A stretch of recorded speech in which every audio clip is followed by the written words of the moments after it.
মসজিদের কমিটির সদস্যরা যদি সুদখোর হয়, ঘুষখোর হয়, মদখোর হয়, তখন আলেম ওলামাদেরকে ওই মসজিদ থেকে সরানোর জন্য ষড়যন্ত্র করে। মুসা পয়গম্বরের ঘটনা থেকে শিক্ষা, তারা মুসা পয়গম্বরকে অপমান করার জন্য, সমাজে কলুষিত করার জন্য মিথ্যা নারী কেলেঙ্কারি দেওয়ার চেষ্টা করছে, তারা কিন্তু ধ্বংস হয়ে গেছে। কিয়ামত পর্যন্ত যারা আল্লাহওয়ালা হবে, মুসা আলাইহিস সালাতু ওয়াস সালামকে এরকম ভাবে যেইভাবে আল্লাহ তাআলা হেফাজত করেছেন আর ষড়যন্ত্রকারীদেরকে ধ্বংস করেছেন, কিয়ামত পর্যন্ত ষড়যন্ত্রকারীরা ধ্বংস হবে। আর যারা আল্লাহ তাআলার দেয়া পাতানো সঠিক দিশারিতে চলবে, আল্লাহ তাআলা তাদেরকে হেফাজত করবে। কথা বলেন ঠিক কিনা? এজন্য আল্লাহ তাআলা বলেন, মুসা আলাইহিস সালাতু ওয়াস সালামের কওমের সময় তার জামানায় 3 ভাগের 1 ভাগ মাল গরিবদের দেওয়ার অনুমতি দিয়ে দিয়েছিলাম, কিন্তু উম্মতি মুহাম্মাদের জন্য আমি আল্লাহ এমন করি নাই 40 ভাগের 1 ভাগ। কয় ভাগ? 40 ভাগের 1 ভাগ, শতকরা 2.5 টাকা। আমার ভাইরা, আমার বাবা, যেটা এমন একটা অ্যামাউন্ট আল্লাহ তাআলা নির্ধারণ করে দিল, যেটা দিতে যেন কষ্ট না হয়। বলে এই হকটা কাদের? এই হকটা হলো মিসকিনদের, এই হকটা হলো গরিবদের। এই হকের ভিতরে আপনার গরিব মিসকিনরা রয়েছে, আপনার রক্তের সম্পর্কের ভাই বোন যারা, এরকম তারাদেরও হক রয়েছে। এরপরে আপনার চাচা, আপনার খালা, আপনার এরকম ভাবে আপনজনদের ভিতরে অনেকের হক রয়েছে। আপনি যদি হক আদায় না করেন, ইসলামের শরীয়তে আল্লাহ তাআলা হক আদায়ের ব্যাপারে কোরআনুল কারিমে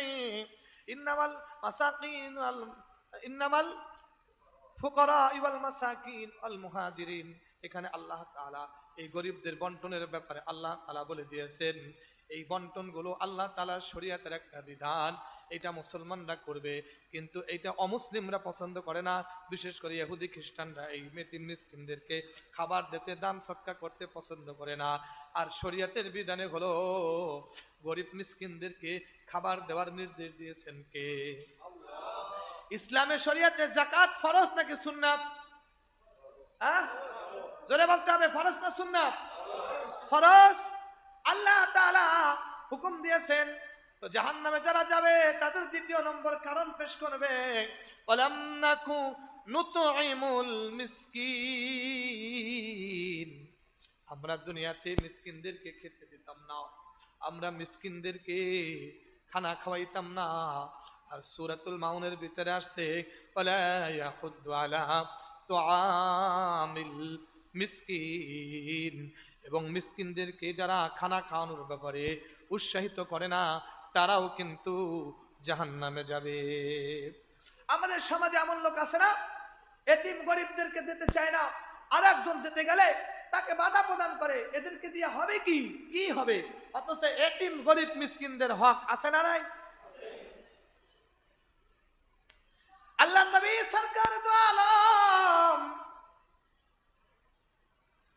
তিনি তো আখিরি জামানার পয়গম্বর রাহমাতুল লিল আলামিন, তিনি বলেন আমি এতিম। আল্লাহ তাআলা আখিরি জামানার পয়গম্বরকে এতিম বানাইলেন যেন আখিরি পয়গম্বর যখন নবুয়ত লাভ করবে, তখন যেন কেউ কোনো মিসকিন এসে পয়গম্বরের সামনে এসে না কইতে পারে, নবীজি আমি এতিম, আমার বাবা নাই, আমার মা নাই। তো আপনি তো এতিমের মায়া বুঝবেন না, আমি বুঝি আমার মা হারা কি ব্যথা, আমি বুঝি আমার বাবা হারা কি ব্যথা।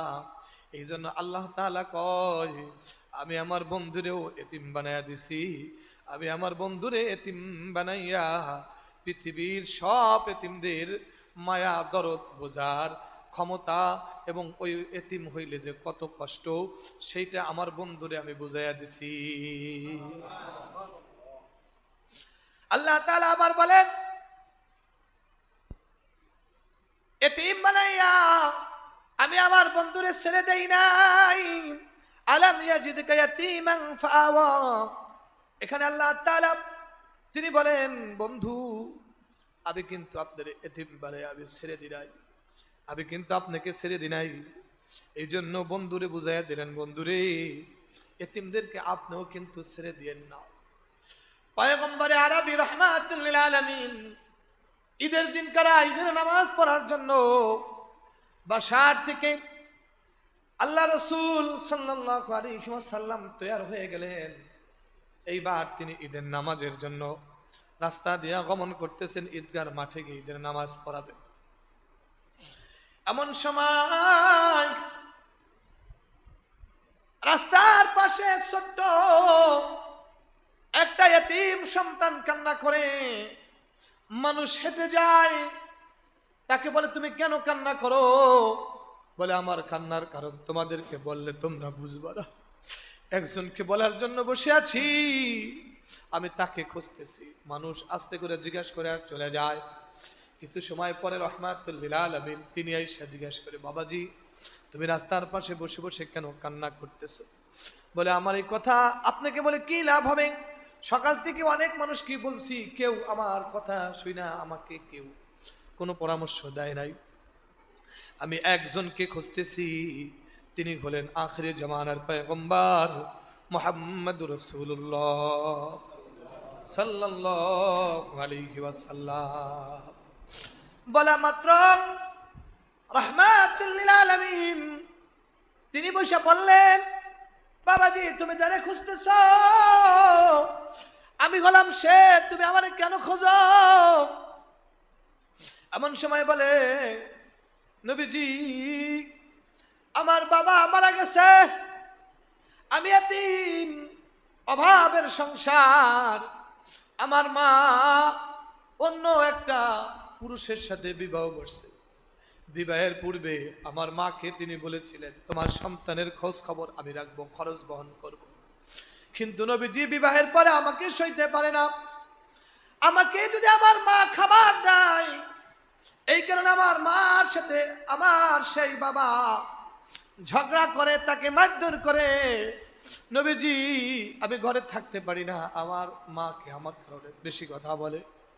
এই জন্য আজকে ঈদের দিন আমার মা আমারে পাঠাইয়া দিচ্ছে, যাও ওই রদিনার রাস্তার পাশে বসে থাকো। একজন মানুষ আছে রাহমাতুল লিল আলামিন মুহাম্মদুর রাসূলুল্লাহ, তার কাছে গিয়া তুমি বইলো এই সেই এতিমের খবর রাখে, সেই এতিমদেরকে ভালোবাসে। নবীজি আমার মা আমার আজকে সকালবেলা পাঠাইয়া দিছে, এই জন্য মদিনা রাস্তার পাশে বৈশা আমি আপনারে খুঁজতেছি গো নবীজি। আমার বাবা নাই, আমার মাও আমার খোঁজ খবর নিতে পারে না, আমি বড় অসহায়। সরকারে তো আলম ছোট্ট বাচ্চারে বুকে জড়ায়া নিজের সন্তানকে কাঁধে উঠায়া সন্তান বানাইয়া সরকারে দো আলম ঈদের মাঠে না গিয়া বাড়িতে চলে আসছে। আয়েশা আম্মাজান আয়েশাকে ডাক দিচ্ছে, আয়েশা তাড়াতাড়ি ঘর থেকে বের হও। আম্মাজান আয়েশা বলে মাত্র নবী চলে গেল, ঈদের নামাজ পড়ার জন্য আবার কেন আসছে? বলে আয়েশা আসো তাড়াতাড়ি, তোমার জন্য দেখো কি উপহার নিয়ে আসছে। আল্লাহু আকবার। আম্মাজান আয়েশা দৌড়ে বের হয়েছে, বলে দেখো আয়েশা এই যে তোমার জন্য একটা সন্তান নিয়ে আসছি, তাড়াতাড়ি সন্তানটারে গোসল করে দাও। আমি হাসান হোসেনের বাড়িতে যাই, নূতন কাপড় আইনা পরাইয়া আমি ওর ঈদের মাঠে নিয়ে যাব। সন্তানটা ডাক দিয়া কয় আজকের থেকে তোমার মা হলো আয়েশা, আর আমি মুহাম্মদুর রাসূলুল্লাহ তোমার বাবা হয়ে গেলাম। তোমার কোনো টেনশন নাই, কোনো চিন্তা নাই। আজকে আর থেকে আমি মুহাম্মদুর রাসূলুল্লাহ তোমার বাবা হয়ে গেলাম। এই জন্য কবি বলেন এতিম ছিলেন নবীজি, শুনিতেন মেহরবানি, ফেলিতেন চোখে ও পানি, কাঁদিতেন দিবা রজনী। এতিম ছিলেন নবীজি, শুনিতেন মেহরবানি, কাঁদিতেন দিবা রজনী ফিলিতেন চোখে রূপানি। আমার নবীজি এতিম, এতিমের মায়া বুঝে রে পৃথিবীতে কেউ বলতে পারে না যেন। এই জন্য আল্লাহ তাআলা নবীজির এতিম বানায়া পাঠাইলেন। আমার নবীজি যখন ছোটবেলা খেলা করতে যায় মাঠে, মাঠে খেলার শেষে সন্তানদের পিতারা আয়েশা সন্তানকে নাম ধরে ডাক দেয়। সন্তানরা আব্বু বইলা দৌড় দিয়ে গিয়া সন্তানরা বাবার গলা ধরে ধরে বাবার কোলে ওঠে। আমার নবীজির আয়েশা কেউ নাম ধরে ডাক দিনা, আর নবীজিও কাউরে বাবা বলিয়া দৌড় দিয়া গিয়া বাবার কোলে উঠতে পারে না। সরকারে দো আলম মা আমিনার কাছে বলে, মা প্রতিদিন খেলার মাঠে যাই, খেলার মাঠে যাওয়ার পরে আমার সাথী ভাইদের বাবা আয়েশা সন্তানদেরকে ডাক দেয় বাবা বইলা, তারা দৌড় দিয়ে গিয়া বাবার কোলে ওঠে। ও মা, আমার বাবা কোথায়? আমার বাবা কই? আবারও বাবার কোলে উঠতে মনে চায়। মা আমিনা কান্দে, নবীজির বাবা নাই, কেমনে বাবা নাই কেমনে বলে? ও মা, আমার বাবা কোথায়? আমার বাবার কোলে উঠতে আমার মন চায়। মা আমিনা নিয়ে গেল দাদা আবু তালেবের আবাদা আব্দুল মুত্তালিবের কাছে। আব্দুল মুত্তালিব তার গিয়ে বলে, আপনার নাতি বাবারে দেখতে চায়, বাবার কোলে উঠতে চায়, বাবা তো নাই। আব্দুল মুত্তালিবের কাছে অনুমতি চাইলেন, আমি বাবার কবরটা একটু দেখাই নিয়ে আসতে চাই। আব্দুল মুত্তালিব উম্মে আয়মানকে সাথে দিয়া অনুমতি দিয়ে দিলেন। সেই বাবার কবর দেখতে গিয়া নবীজি মাকেও হারায়, ওইখানে মাকেও হারায়া জনমের এতিম হইয়া যায়। আমার নবীর মতো এতিম এই ধরাই কেউ নাই। আবার নবীজি এতিম, এই জন্য এতিমদের মায়া বুঝে। আল্লাহ তাআলা কয়, নবীজি আপনি এতিম, আপনারে কিন্তু আমি ছেড়ে দেই নাই। নবীজির অন্তরের ভিতরে এতিমের মায়া আল্লাহ তাআলা ঢুকাইয়া দিছে। এই জন্য নবীজি কয়, তোমরা এতিমদেরকে ভালোবাসবা, এতিমদের মাথায় হাত বুলাইয়া দিবা, অসহায় মানুষদের মাথায় হাত বুলাইয়া দিবা, মিসকিনদেরকে খেতে দিবা, এতিমদেরকে খেতে দিবা। ও আমার ভাইরা, আল্লাহ তাআলা কোরআনে হাকিমের ভিতরে বলেন, জাহান্নামে যারা যাবে দ্বিতীয় নম্বর কারণ তাদেরকে জিজ্ঞাসা করা হলে তারা কি বলবে? ওয়ালাম নাকু নুতইমুল মিসকিন, আমরা মিসকিনদেরকে খেতে দেই নাই। এই মিসকিনদেরকে খেতে দেয়া না কারণে আজকে আমরা জাহান্নামে নিক্ষিপ্ত হয়েছি। জোরে কন নাউজুবিল্লাহ। আমাদের সমাজে কত অসহায় মানুষ আছে, কত দরিদ্র মানুষ আছে, কত মানুষ অসহায় অবস্থায় জীবন যাপন করতেছে। আপনার বাড়িতে ভালো মন্দ রান্না হয়, আপনার বাড়িতে ভালো মন্দ খানা খান, অথচ তাদের মুখে দুই মুঠা ভাত জুটে না। এরকম আছে না নাই? কথা বলেন না কেন? এই সমস্ত মিসকিনদের, এই সমস্ত অসহায় লোকদের, এতিমদের খবর নেয়ার নির্দেশ দিয়েছেন আমার আল্লাহ। কে দিয়েছেন বলেন? আল্লাহ। আর ইহুদি খ্রিস্টানরা তারা এতিম মিসকিনদেরকে পছন্দ করে না, তারা খানা খাওয়াইতে চায় না। শরিয়াত মুসলমানদেরকে এমন একটা শরিয়াত দিয়ে দিল, এই শরিয়াতে যদি আমি আপনি মিসকিনদের খবর নেই, অসহায়দের পাশে দাঁড়াই, তাহলে সমাজের অসহায় মানুষগুলো তাদের জীবন যাপন আনন্দের সাথে করতে পারবে। কথা বলেন ঠিক কিনা? তাদের দুঃখ থাকা সত্ত্বেও দুঃখগুলো কি ভুলে যাবে। আজকে বাবা চলে গেছে, কয়েকদিন পর্যন্ত চাচারা ভাতিজার খুব খবর নেয়, আমি আসি, আর অসুবিধা নাই। কিন্তু যখন কিছুদিন পরে আস্তে করে চাচি একটা খোঁচা দেয়, তখন চাচা বাধ্য হইয়া ভাতিজারে ঘর থেকে বের করে দেয়। কথা বলেন ঠিক কিনা? ভাতিজারে আমনে খাওয়াইতে রাজি না, বাপের সম্পদ থেকে কিছু লেখা দিলে খাওয়াবো, এরকম আছে না নাই? কথা বলেন না কেন? অথচ আল্লাহ রসুল পরিষ্কার বলে, খবরদার এতিমের মাল কেউ ধরবা না, এতিমের মাল খাবা না। যদি কেউ এতিমের মাল খাইলো, সে যেন জ্বলন্ত আগুন তার পেটের ভিতর ঢুকাইয়া দিল, পেটের ভিতর ঢুকাইয়া দিল। এতিমের মাল খাইলো, সে জ্বলন্ত আগুন খাইলো। কি খাইলো? জোরে বলতে হবে, কি খাইলো? কিন্তু আমাদের সমাজে এতিমের খাওয়ান মানুষে খায়, আছে না নাই? জোরে কন না কেন? ভাইরা আমার, আপনাদেরকে আগেও বলেছি, এখনো সতর্ক করি, আমাদের সমাজে এক শ্রেণীর লোক আছে যারা দেখবেন পাঞ্জাবি পরছে, নিচে আবার প্যান্ট শার্ট পরা, পায়জামা পরছে, নিচে প্যান্ট শার্ট পরা, চুল টুপি দিয়ে ঢাইকা রাখছে, আপনার বাসার সামনে আইসা কয় যে আমরা অমুক এতিমখানার থেকে আসছি, আমাদেরকে কিছু টাকা পয়সা দেন, একজনা কোরআন শরীফ দেন, খাবারের চাল নাই, কিছু চাল দেন। এই যে মহল্লায় ঘুরে ঘুরে ঘুরে ঘুরে যারা টাকা পয়সা চায়, চাল চায়, এই সমস্ত লোক এরা এতিমদের নাম দিয়া আপনি সরল মনে আপনি এতিমের জন্য তার হাতে দিছেন, কিন্তু এইটা সে এতিমখানায় পৌঁছায় না, এটা সে নিজে খায়। এটা সে কি করে? এই সমস্ত লোক, আমি গত পরশুদিনও বাসের ভিতরে এরকম একটা লোককে আমি ধরেছিলাম। সে উঠছে অল্প বয়স, উঠা বলতেছে পাশে একটা এতিমখানা, এতিমখানার জন্য কিছু সহযোগিতা, হাতে একটা রিসিট সেরতে সেরতে টেপ মারতে মারতে মোটা বানাই ফেলাইছে। তাই বললাম তুমি কোন জায়গার কোন এতিমখানায় কালেকশন করো? এতিমখানার নামও সে বলতে পারে নাই, এক এক সময় এক এক নাম বলে। ও কোন এলাকার কথা, ওই এলাকার কথাও ঠিক মতো বলতে পারে না। কোন এলাকার কথা কব, ওই এলাকার বাড়ি, ওই এলাকায় হুজুরের বাড়ি হয়ে যায়, তাহলে আর এক সমস্যা না? কথা বোঝেন নাই? পরে আমি বললাম সারাদিন কত কামাই করো? কামাই তো বহুত করে, কিন্তু আমার বললো 500-600 টাকা। 500-600 টাকা তুমি এইভাবে কামাই না করি না, এতিমের কথা বইলা না কামাই করা, তুমি বাদাম বুট নিয়ে বাসে বাসে ওইটা হকারি করো মেয়া। একজন হকারের মাসে দৈনিক 1000 টাকা ইনকাম, মাসে 30,000 টাকা ইনকাম। কথা বলেন ঠিক কিনা? অথচ এই ছেলেটা এই এতিমের লেবাস দিয়া এতিমের নাম বইলা টাকা উঠে খাইতেছে, জাহান্নামের আগুন খাইতেছে। এদেরকে দেখবেন রাস্তাঘাটে ধরবেন, এরা সূরা কেরাত পড়তে পারে না, সব লেবাস লাগাইছে।